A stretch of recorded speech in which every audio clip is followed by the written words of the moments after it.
United Nations member states on Wednesday removed Iran from the organization's Women's Rights Panel amid Tehran's deadly crackdown on anti government protesters. The UN Economic and Social Council voted to remove Iran from the Commission on the Status of Women, with 29 member states voting in favor of the US drafted resolution. Another 8 voted against the resolution and 16 abstained, according to Reuters. The Commission cannot do its important work if it's being undermined from within, Linda Thomas Greenfield, the U.S. ambassador to the UN, said at Wednesday's vote. Iran's membership at this moment is an ugly stain on the Commission's credibility. Protests erupted throughout Iran in the wake of the death of 22-year-old Mahsa Amini in mid-September. Amini died in police custody after being arrested by the morality police for incorrectly wearing her hijab. Nearly 500 protesters have been killed and more than 18,400 have been arrested since the protests began, according to the nonprofit group Human Rights Activists in Iran. Tehran has also begun executing prisoners arrested in the protest, carrying out 2 death sentences within the last week.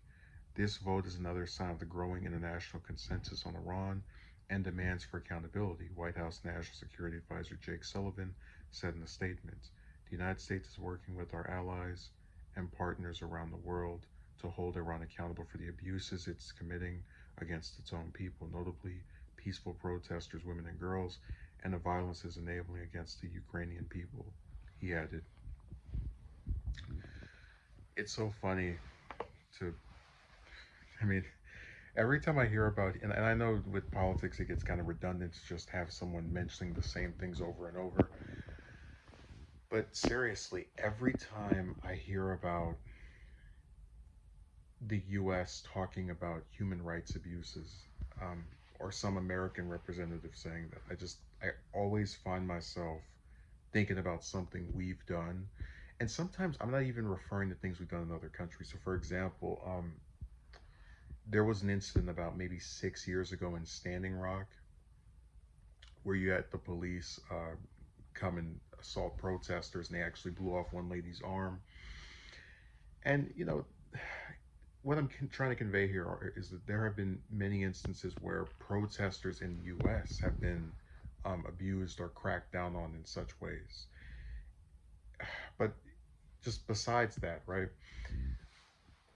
You look at these countries that are on this list, and there's a lot of them.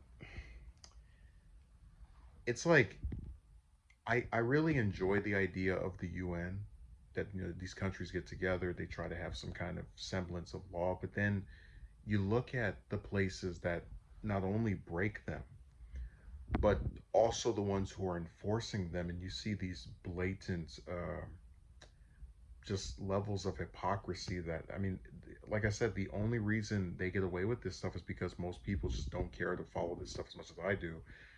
But it's all there, the lies, the double standards, and you're seeing this with Iran. I mean, oh, look at all these people who are being executed, and look at all these it's like, yeah, that's not good, but are you really trying to tell me that only they are doing this, or is what this is really about is going after anyone that does something with regard to Ukraine that's not considered positive, like Iran or Russia, and then trying to get them over things that, were they not messing with Ukraine, you would have no problem with. It's I think it's motivated by that more so than actually caring about human rights. Because I have no doubt in my mind, Iran has always been like this. They've had the same, um, I don't even know what you call it, the head of state for what, 30, 40 years? Khomeini. So I don't buy that this is some new thing they're doing, and this is it's now suddenly made them so appalling to the UN. No, the UN wants them out of the conflict with Ukraine, and they feel like doing little stuff like this is a way of condemning them, and trying to like make them feel bad for taking a side or stance that is not congruent with their own. But really, all it shows is they don't have much to punish them with. Oh, you got kicked off the council that claims to care about women. Yeah, really, what a great punishment this is for Iran.